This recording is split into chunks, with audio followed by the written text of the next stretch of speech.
Yes, I did a lot of. I've done a lot of voiceover commercials. That's kind of a big part of my voiceover career. Do you guys remember the Mr. Peanut commercials for Planters where he would dance to Saturday Night, the Bay City Rollers?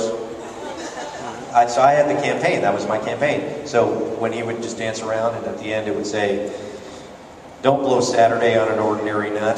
Planters." Or "Break out the good stuff. Planters." That was me.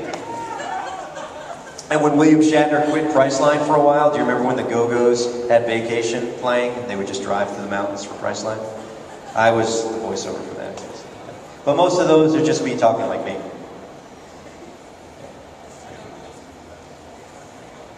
Yeah.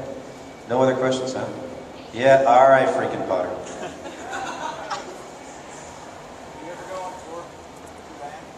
Oh yeah.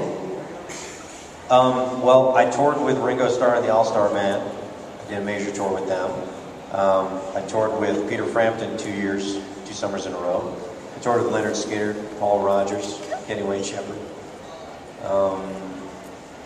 Played with Chicago, Hall & Oates, Jethro Tull. You know what's you mean the anime blues? Memphis Man, I don't know Memphis. I don't know.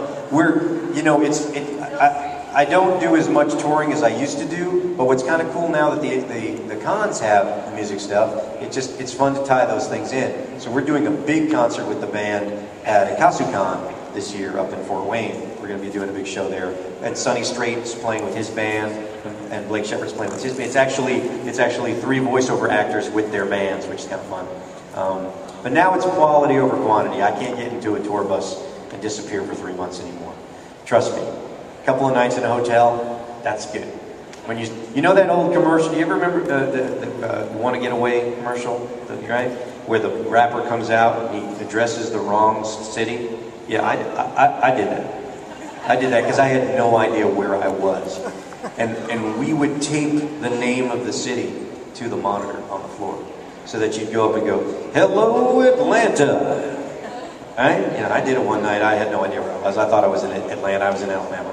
It's like, oh, that's not good. Fans are like, "You what?" So when it gets like that, and it all blurs together, it's time to get off the road and stay home. But yeah, I play in Nashville. You can come see a show in Nashville. I'm playing on the 21st. Playing a show here in town. So. Yeah. All right, we got a couple more minutes, and then I have to eat a turkey sandwich. I'm not kidding. How do you feel about some of the censorship especially on the media where they take the guns out of people's hands? Well, it's a good question. And here's the answer, which I think will educate a lot of people who don't get this side of it.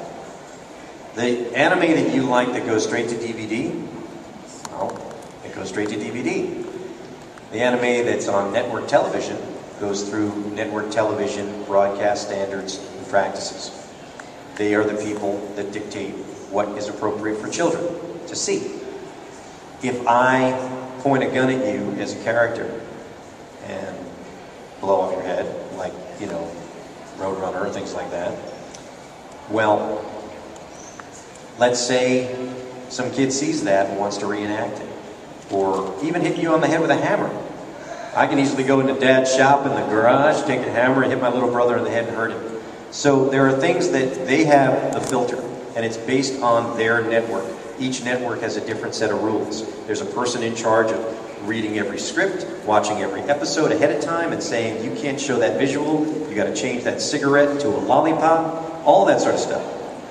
And it has nothing to do with the production team. It has to do with what the network will allow you to air.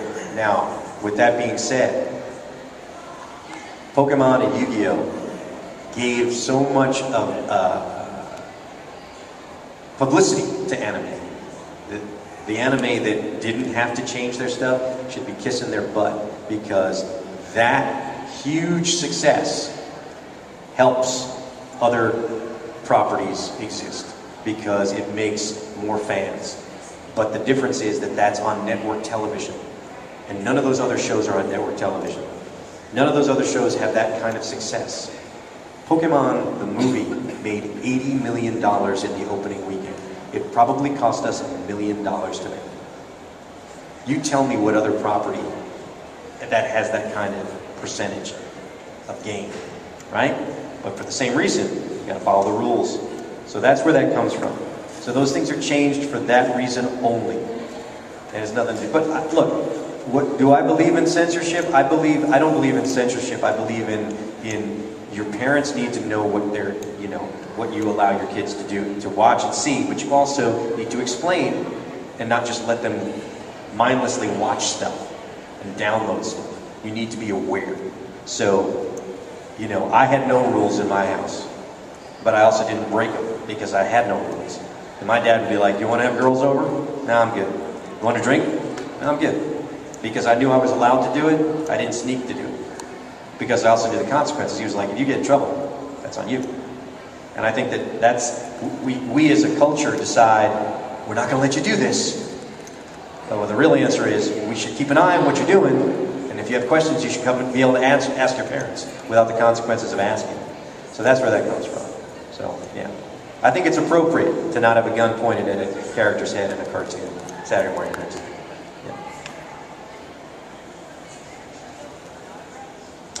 I'm not doing autographs between this and risque cosplay that I've got to do tonight. I must eat my dinner because I will get really ornery if I don't. But I'm around all weekend, and I sign at my table if you want to come to my vendor table, which is just on the other side of this gigantic wall, which they moved. It was amazing how they put this thing together. But just you can find me. I'll sign stuff. And as I said, I don't charge for autographs. What I do is, if you feel you want to help support me, then buy a CD and I'll sign that too. But you come with your card, stuff like that, I'll sign it. So that's what I'm doing.